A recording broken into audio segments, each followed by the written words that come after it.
اب خطاب کے لیے دعوت سخن دینے جا رہا ہوں فاضل نوجوان حضرت مولانا رانا خلیق احمد خان صاحب پسروری، وہ آپ کے سامنے تشریف لاتے ہیں، آپ سے ہم کلام ہوتے ہیں، ان کا مضمون ہے مسلک اہل حدیث۔ الحمدللہ الذی کسا اہل الحدیث رضا الشرف والتعظیم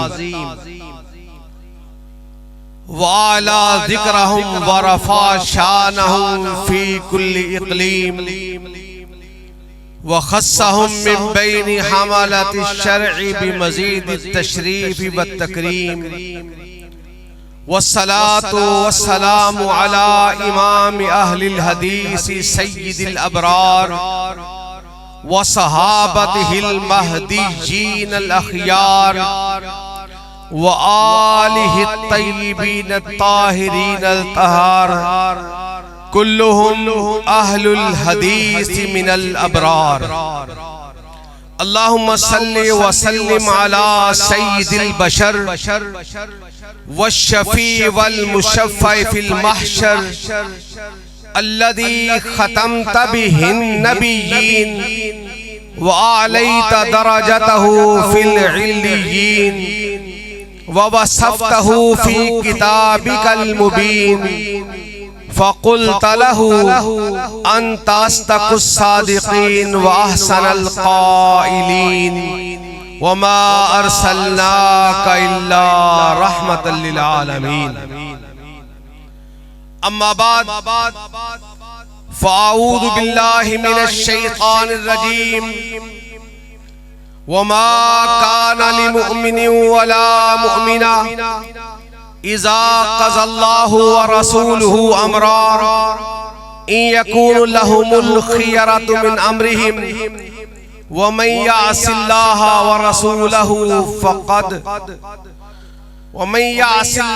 ورسوله فقد ضل ضلالا مبينا۔ اہل دل، اہل خبر، اہل نظر، اہل حدیث، کشور وحدانیت کے تاجور اہل حدیث، راہ روان صدق و صفا کا جادہ و منزل، لیلہ سنت کے محمل اہل حدیث۔ نظر اللہ امرأ سمع منا حدیثا فبلغہ۔ سامعین ذی وقار، میرے لیے جو عنوان تفویض کیا گیا وہ ہے مسلک اہل حدیث۔ ذی وقار سامعین، مجھ سے پہلے میرے ایک عزیز سے ساتھی زعماء کرام 200 احادیث کے انتخاب میں سے امتحان لے رہے تھے۔ مجھے بھی حکم دیا گیا کہ ساتھی کا امتحان لوں۔ دنیا داروں کا امتحان کسی کو فیل کرنے کے لیے ہوتا ہے، اللہ اس کے امتحان کا ذکر کرتا ہے جسے اللہ پاس فرما دیتا ہے۔ اولئک الذین امتحن اللہ قلوبہم للتقوی، اللہ نے جن کے دلوں کا تقوی کا امتحان لیا، اللہ نے ان کو اولئک ہم الفائزون کہہ کر کے ان کا تذکرہ فرمایا۔ رسول اللہ صلی اللہ علیہ وسلم کی 200 حدیث یہ یاد کرنے والا بچہ حضرات بڑا مبارکباد کا مستحق ہے۔ یہ کتنا قیمتی خزانہ اللہ نے اس کے سینے میں اتارا ہے۔ رسول اللہ کا فرمان ہے، نظر اللہ امرأ سمع منا حدیثا فبلغہ، اللہ اس کا چہرہ دنیا و آخرت میں ترو تازہ رکھے جو میری ایک حدیث کو سنتا ہے اور لوگوں تک پہنچا دیتا ہے۔ ابو صخر الغامدی رسول اللہ صلی اللہ علیہ وسلم کے صحابی ہیں۔ ایک دن آقا علیہ السلام کے پاس سے گزرے، آقا علیہ السلام کی حدیث سماعت فرمائی۔ ابو صخر الغامدی کہتے ہیں میں میری تجارت ایک ہی اونٹ کے اوپر میں اس کا سامان لگا کرتا تھا، ایک ہی اونٹ میرا مرکز و محور تھا، میری ساری تجارت کا منبع ایک ہی اونٹ تھا، ساری زندگی ایک اونٹ سے میری تجارت آگے نہ بڑھ سکے، اگر اونٹ بیمار ہو جاتا میری تجارت رک جاتی، میرا اسباب رک جاتے۔ آقا علیہ السلام کے پاس سے گزرا، آقا علیہ السلام نے ارشاد فرمایا فجر کے بعد سونے کی بجائے اگر کوئی کاروبار کے لیے نکل جاتا ہے، معاش کے لیے نکل جاتا ہے، اللہ رب العزت اس کے کاروبار کے اندر ترقیاں لامحدود عطا فرما دیتے ہیں۔ کہتے ہیں پھر فجر کے بعد میں کاروبار کے لیے نکلنا شروع ہوا، کچھ ہی عرصے کے بعد اللہ نے مجھے 1000 اونٹ کا مالک بنا دیا۔ رسول اللہ کی حدیث کتنی قیمتی، اور اللہ کا شکر ادا کریں رسول اللہ کی حدیث سے پیار کرنے والے اہل حدیث بھی بڑے ہی قیمتی ہیں اللہ کے فضل سے۔ حضرات رسول اللہ صلی اللہ علیہ وسلم ارشاد فرماتے ہیں ان اول ما خلق اللہ القلم، سب سے پہلے اللہ نے جب قلم کی تخلیق فرمائی، اللہ رب العزت نے ارشاد فرمایا اکتب، کیا لکھ؟ قلم نے کہا ماذا اکتب، میرے رب جی میں کیا لکھوں؟ رب العزت نے ارشاد فرمایا اکتب مقادیر الخلق حتی تقوم الساعہ، قلم لکھتا چلا گیا، قلم لکھتا چلا جا جب تک قیامت آئے گی، میری تخلیقات کے بارے میں، میری مخلوقوں کے بارے میں لکھتا چلا گیا، میرا رب لکھواتا چلا گیا، قلم لکھتا چلا گیا۔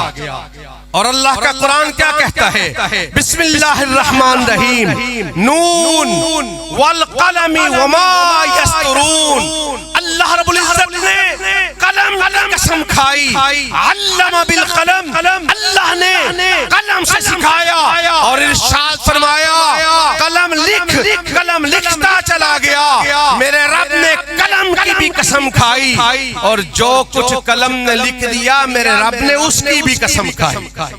ساتھیو بات توجہ کے طرف بڑھ رہی ہے، توجہ کرنا، میرا موضوع ہے مسلک اہل حدیث اور مسلک سنت پہ اے سالک چلا جا بیٹھ دھڑک کہ جنت الفردوس کو سیدھی گئی ہے یہ سڑک۔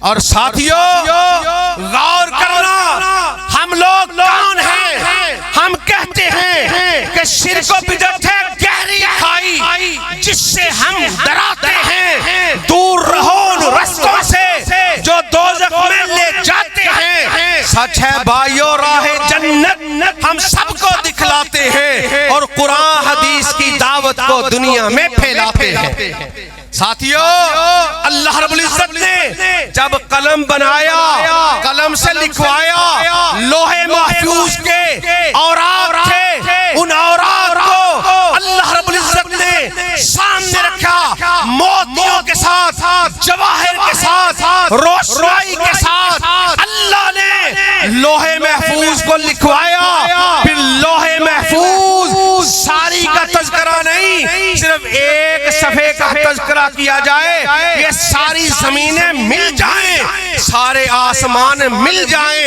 یہ سارے مل کر بھی لوہے محفوظ کے ایک صفحے کا مقابلہ نہیں کر سکتے۔ اللہ رب العزت نے اس لوہے محفوظ کے درمیان کے اندر جو عبارت لکھوائی وہ منزل من اللہ ہے، لوہے محفوظ میں ہے، اللہ کے قرآن میں ہے، آقا علیہ السلام کے فرمان میں ہے۔ اور تم سے بڑا خوش نصیب کون ہوگا؟ اللہ نے تمہارے مسلک کو لوہے محفوظ کے درمیان میں لکھوا دیا۔ امتا وسطا لتکونوا شہداء علی الناس کنتم خیر امہ، اللہ رب العزت نے لوہے محفوظ کے اندر میرا مسلک، آپ کا مسلک لکھوا دیا، مسلک اہل حدیث لکھوا کر کے الفاظ یہ اللہ رب العزت نے لکھوائے، لا الہ الا اللہ وحده دینہ الاسلام ومحمد عبدہ ورسولہ. اللہ کی الوہیت لکھوا دی, محمد رسول اللہ کی رسالت لکھوا دی, دین اسلام لکھوا دیا.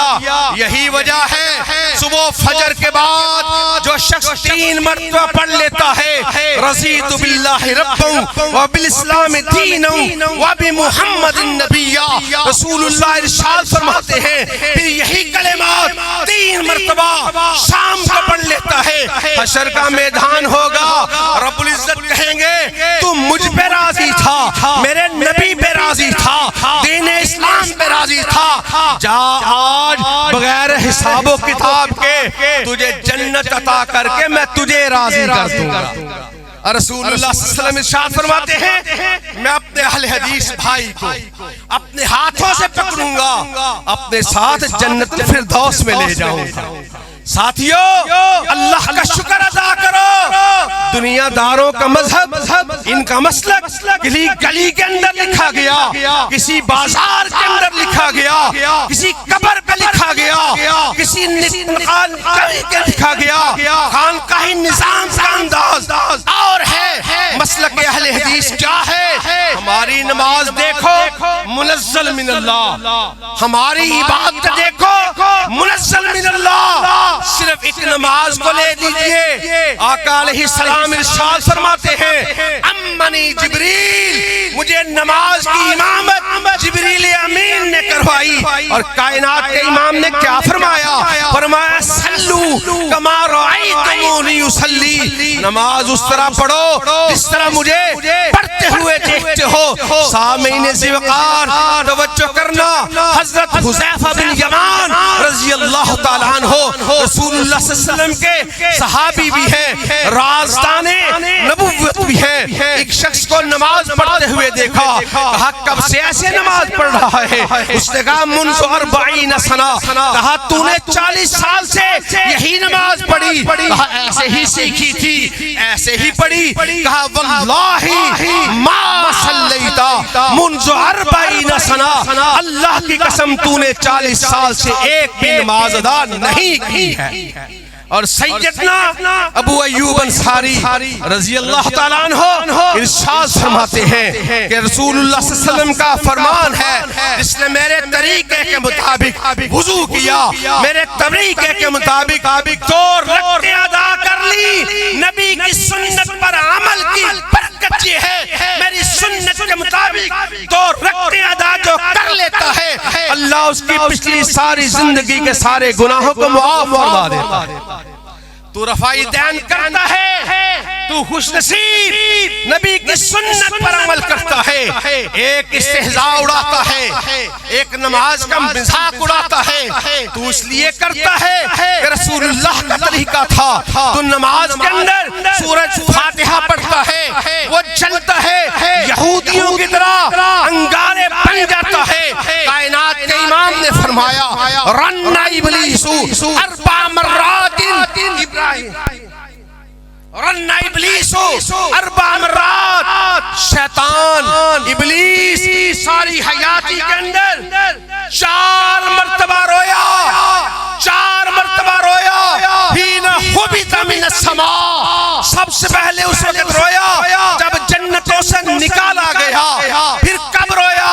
حین ولد محمد صلی اللہ علیہ وسلم, جب آقا علیہ السلام کی پیدائش ہوئی شیطان بڑا رویا. پھر شیطان اس وقت رویا جب سورۃ فاتحہ نازل ہوئی. فتح مکہ کے موقع پر شیطان بڑا رویا. سورۃ فاتحہ ام الکتاب کو پڑھنے والا اللہ کا شکر ہے اہل حدیث ہے. اور حضرات آقا علیہ السلام کے طریقے کے مطابق, فرمان کے مطابق آپ سنتے ہیں, پڑھتے ہیں. رمضان آتا ہے, پڑھتے ہیں, سنتے ہیں. من صام رمضان ایمانا واحتسابا غفر له ما تقدم من ذنبی من قام رمضان ایمانا و احتسابا غفر له ما تقدم من ذنبی. جو رمضان ایمان کے ساتھ احتساب کے ساتھ گزار لے, روزہ رکھے, قیام کرے ایمان و احتساب کے ساتھ, اللہ زندگی کے سارے گناہوں کو معاف فرما دیتا ہے. اہل حدیث تو کتنا نصیبوں والا ہے. ایک دن میں 6 مرتبہ امام کہتا ہے غیر المغضوب علیہم ولا الضالین. پیچھے سے مسجد گونج اٹھتی ہے, تو کہتا ہے آمین. فجر میں 2 مرتبہ, مغرب میں 2 مرتبہ, عشاء کے اندر 2 مرتبہ.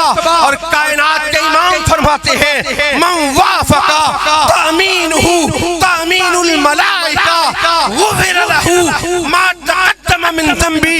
ادھر سے تم نے آمین کہا, ادھر سے ایمان کی غیر المغضوب علیہم ولا الضالین سن کر کے فرشتے بھی آمین کہتے ہیں. تمہاری آمین فرش پر ہوتی ہے, وہاں قدسی آمین کہتے ہیں. اور کائنات کے امام فرماتے ہیں من وافق تأمینہ تأمین الملائکہ غفر لہ ما تقدم من ذنبی.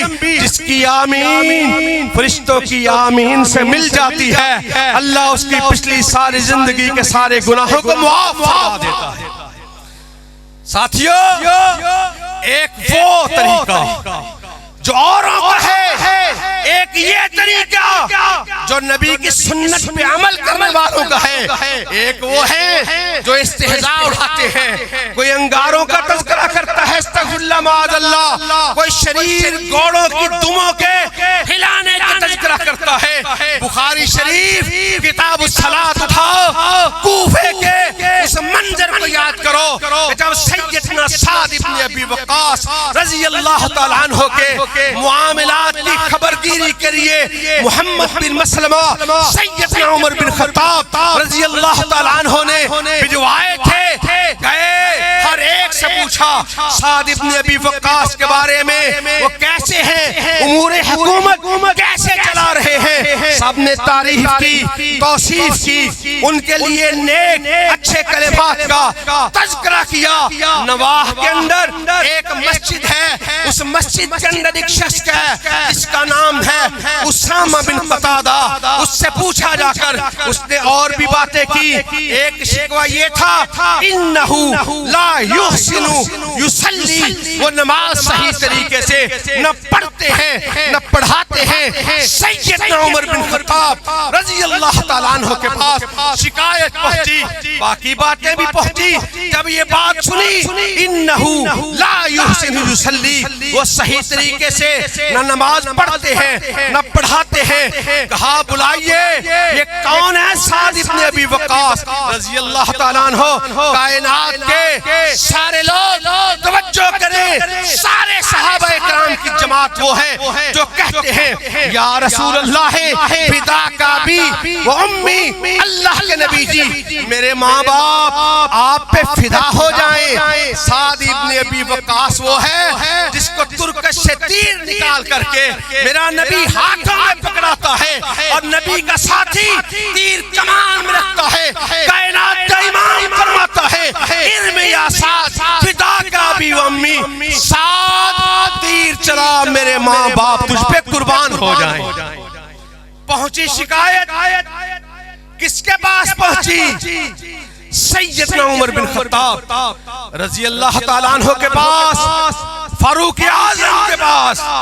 عام ہستی نہیں, وہ جس کے بارے میں غیر مسلموں نے لکھا اگر عمر 5 سال زندہ رہ جاتا روئے زمین پر اسلام کے علاوہ کوئی مذہب نظر نہ آتا.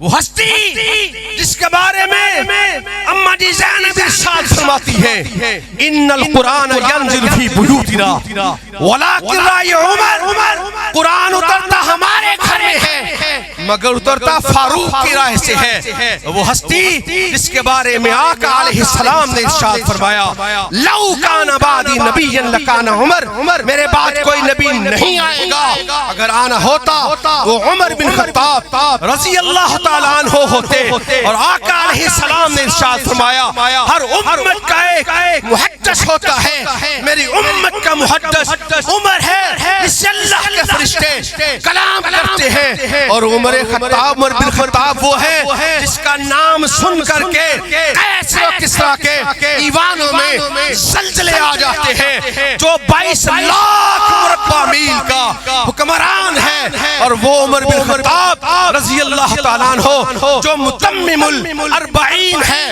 جب نکلا تھا تلوار لے کر کے دوڑتا ہوا آیا ایک ساتھی، اللہ کے نبی تھی، عمر تلوار لے کر نکلا. امیر حمزہ رضی اللہ تعالیٰ عنہ نے ارشاد فرمایا تھا تلوار اس کے پاس بھی ہے، تلواریں ہمارے پاس بھی موجود ہیں. تو کائنات کے امام نے کیا فرمایا تھا وہ آیا ہے تو آنے دو، کرو نہ شک نگاہوں پر، وہ پہلے سا نہیں لگتا، بچھا دو پل کے راہوں پر. خدا سے میں نے مانگا تھا دعاؤں کا جواب آیا، تمہیں یارو مبارک ہو عمر ابن خطاب آیا. خدا سے میں نے مانگا تھا دعاؤں کا جواب آیا. عمر بڑے گلی سے گزرے، دوسری گلی سے گزرے، بہن کے گھر میں گئے، قرآن پہ نگاہ پڑی، اننی ان اللہ پڑھا، آئے دروازے پہ دستک دی، کسی اور نے نہیں، آقا علیہ السلام نے آگے بڑھ کر کے خود دروازہ کھولا، کندھوں سے پکڑ کر کے جھنجھوڑا. عمر تم کب اسلام لائے گا؟ قرآن کو نگاہوں سے دیکھنے کے بعد عمر کا دل تبدیل ہو چکا. آقا جی نکلا اور نیچے سے تھا، آقا جی راستے میں دل تبدیل ہو گیا، میرے رب نے دل کو تبدیل کر دیا. آقا جی ارشاد فرماتے ہیں عمر رات ہی تو ہم نے تجھے رب سے مانگا تھا، اللہ نے عطا فرما دیا. کہا آپ نے مانگا تھا، کہا مانگا تھا، پھر کہا دار ارقم کے اندر کیوں؟ چلیے کھل کر کے بیت اللہ میں اعلان نبوت کیجئے، رب کی توحید کا نعرہ لگائیے. عمر ہم چھوڑے ہیں، بی بی سمیہ کے 2 لخت ہونے کا تذکرہ کیا جاتا ہے. عقبہ ابن ابی معیط نے آقا علیہ السلام کے گلوئے ادھر کو گلے کے اندر کپڑا ڈال کر کے کھینچا تھا، آنکھیں ابل کر سامنے آئیں. یہ بھی تذکرہ ہوا آقا علیہ السلام کو دی جانے والی بیٹیوں کی گالیاں، ان کا بھی تذکرہ ہوا. عمر ہم چھوڑے ہیں، عمر فکبر عمر نے نعرہ تکبیر دار ارقم کے اندر اس طرح بلند کیا، 39 بندوں کی آواز کے اندر وہ پاور تھی. توحید والوں کی للکار کے اندر وہ پاور ہوتی ہے. قرآن کہتا ہے کم من فئۃ قلیلۃ غلبت فئۃ کثیرۃ باذن اللہ. 39 بندوں کی آواز کے اندر وہ پاور تھی. بیت اللہ کے ذکر پھیلے ہوئے کفار کے پتے پانی ہو گئے. اور عمر نے کہا میرے اسلام لانے سے یہ چھپ کر کیوں عبادت ہو کریں گے آج کعبہ میں. وہ روکے جس کی طاقت ہو اڑا دوں گا میں سر اس کا. کفر کا جو نواب آیا تمہیں یارو مبارک ہو. عمر ابن خطاب آیا، خدا سے میں نے مانگا تھا دعاؤں کا جواب آیا.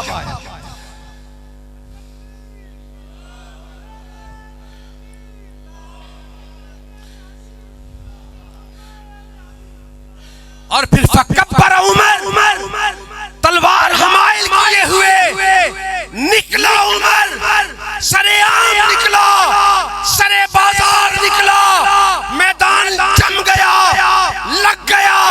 فکبر عمر، اس کا مطلب بتا کیا ہے؟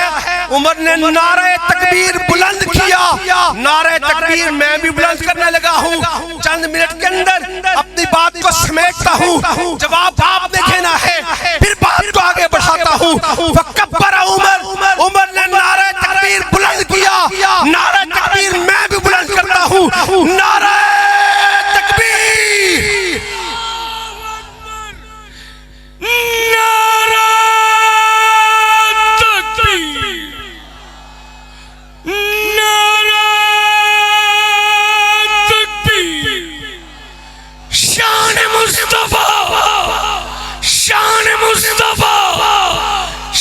شان صحابہ، شان صحابہ، مسلک اہل حدیث، مسلک اہل حدیث، جناب محترم رانا خلی خان پسروری صاحب۔ اور حضرات آگے بڑھیے، عمر کے سامنے جب بات ہو ایسا ہے جو نماز صحیح نہیں پڑھتا، صحیح نہیں پڑھاتا، بلایا سعد بن ابی وقاص رضی اللہ تعالیٰ عنہ کو، باقی باتیں چھوڑیے، نماز پڑھ کے دکھائی۔ نماز پڑھی، عمر بن خطاب رضی اللہ تعالیٰ عنہ کے سامنے کیا فرمایا؟ کہا اللہ کی قسم اللہ کے نبی ایسے ہی نماز ادا فرمایا کرتے تھے۔ سعد بن ابی وقاص کے سامنے پھر بات آئی، اسامہ بن قتادہ نے 3 باتیں کی، اور پھر سعد بن ابی وقاص نے اپنے ہاتھوں کو رب کی بارگاہ میں اٹھایا، کہا اللہ میں تجھ سے 3 بد دعائیں کرتا ہوں، اللہ اسے فقر و فاقہ کے اندر مبتلا کر دے، اللہ رذیل عمر سے آشکار کر دے۔ بخاری شریف اٹھاؤ، پھر کوفہ کا دروازہ تھا، ایک بابا جی سفید ریش بزرگ کوفے کے دروازے کے پاس بیٹھتے، کبھی کھڑے ہوتے، نوجوان لڑکیاں آتی، پاؤں سے جوتے اتارتی، سر پہ مارتی، کوئی زمین سے پتھر اٹھاتی، سر پہ مارتی۔ ایک شخص قریب سے گزرا، کہا کیا ہوا بابا جی؟ یہ سفید ریش بزرگ ہو کر کے یہ تو نصیبوں والا ہوتا ہے جو سفید ریش ہو جاتا ہے، اللہ اس کی دعا کو رد نہیں کرتا، اللہ اس کی حیا کرتا ہے، اور سفید ریش تیری رب حیا کرے تیرے بالوں کی وجہ سے۔ وجہ اور سبب کیا ہے؟ کہا مجھے سعد ابن ابی وقاص کی بد دعا لگ گئی، میرا جرم یہ تھا وہ نبی کے طریقے کے مطابق نماز پڑھتا تھا، میں کہتا تھا تو نبی کے طریقے کے مطابق نہیں، تو نماز نہ صحیح پڑھتا ہے نہ پڑھاتا ہے۔ اور کیا بات یاد آئی، مت چھیڑ غریب کو، غریب رو دے گا، اس کا مالک سنے گا تو جڑ سے ہی کھو دے گا۔ اور اہل حدیث کا مذاق اڑانے سے پہلے، اس کے طریقے کا مذاق اڑانے سے پہلے سوچ لیا کر، تو اہل حدیث کا مذاق نہیں اڑاتا، تو اللہ کے قرآن کا مذاق اڑا رہا ہے، محمد رسول اللہ کے فرمان کا مذاق اڑا رہا ہے۔ ہم لوگ کون ہیں اس دور کے اندر؟ تو قبریں پوجے، ہم کہیں نہیں، لا تسجدوا للشمس ولا للقمر واسجدوا للہ الذی خلقہن۔ اور لوگوں تم نمازوں کے انداز کو بدلنے کی بات کرو، اہل حدیث کرے صلو کما رأیتمونی اصلی، تو اپنے انداز کو بیان کرے، اہل حدیث جب بھی بات کرے، اہل حدیث کیا کہتا ہے؟ لوگوں مسلک اہل حدیث جس کو ہم نے اختیار کیا، مسلک اہل حدیث نام ہے روایت کا، درایت کا، ثقافت کا، فقاہت کا، ودیت کا، بطارت کا، ذہانت کا، فطانت کا، اقبالیت کا، بدائیت کا، آدمیت کا، انسانیت کا، محبت کا، الفت کا، ندرت کا، ہدایت کا، جرت کا، شجاعت کا، اسارت کا، شہادت کا، امامت کا، عدالت کا۔ مسلک اہل حدیث نام ہے ابو حنیفہ اور شافعی کے اقوال کا، ابن حنبل و مالک کے احوال کا، ابن تیمیہ و ابن قیم وغیرہ ہما کے کمال کا، خاندان ولی اللہ کے جاہ و جلال کا، اسماعیل شہید کے کردار کا، علامہ ظہیر کی للکار کا۔ مسلک اہل حدیث نام ہے سنت رسول اللہ کی حسبت کا، طریقے صحابہ اکرام کی، عظمت کا، کردار تابعین کی، شوکت کا، تبع تابعین کے چلن کی، سطوت کا، ائمہ اکرام کے تفقہ کی، رفت کا، محدثین کی عدالت کی، حشمت کا، مفسرین اولا کی، عالیت کا، فقہائے حق کی، عرفائیت کا۔ کہ مسلک اہل حدیث نام ہے اطیعوا اطیعوا اللہ واطیعوا الرسول کی آواز کا، ترکت فیکم امرین کی صدائے دل نواز کا، ما آتاکم الرسول فخذوہ کی پکار کا، من یشاقق الرسول کی للکار کا، لا تتبعوا خطوات الشیطان کے فرمان کا، فلیحذر الذین یخالفون عن امرہ کی نشان کا، من یبتغی غیر الاسلام دینا میں اسلام متین کا، ان الدین عند اللہ الاسلام میں دین کا، یہ حق کے شیدائیوں کا مسلک ہے، صرف سچ کے دائیوں کا مسلک ہے، جو رب کی ذات کے علاوہ کسی کے سامنے جھکنے کی بات نہیں کرتے، نبی کی بیعت کے علاوہ کسی کے سامنے بکنے کی بات نہیں کرتے، جو کہتے ہیں ہو جس سے عبادت کا دھوکہ، مخلوق کی وہ تعظیم نہ کر جو خاص خدا کا حصہ ہے، بندوں میں اسے تقسیم نہ کر، اور عالی مقام مومن اپنی خودی مٹانا، در در پہ کرنا سجدے، ہر جا پہ سر جھکانا، مدنی تیرا پیغمبر تو سب سے نیک نامی، عرشی ہو کے فرشی تیری کرے غلامی، شہرک سے جو ورے ہے اس رب کو تو بلائے، سن غیر کے سوالی کیوں غیر کو بلائے، خواجہ مدد کو آؤ یہ کہہ کے تو بلائے، کوڑی کے مول لٹایا توحید کا خزانہ، وہ فخر انبیاء کے کر کے گئے دعائیں، مولا میری قبر کو نہ سجدہ بنانا، اور سجدہ روا جو ہوتا ایک رب کے سوا کو، اصحاب سجدہ کرتے محبوب کبریا کو، پر چشم سب ولی ہے، حاجت روا خدا ہے، اس در کے سب سوالی، مشکل کشا خدا ہے۔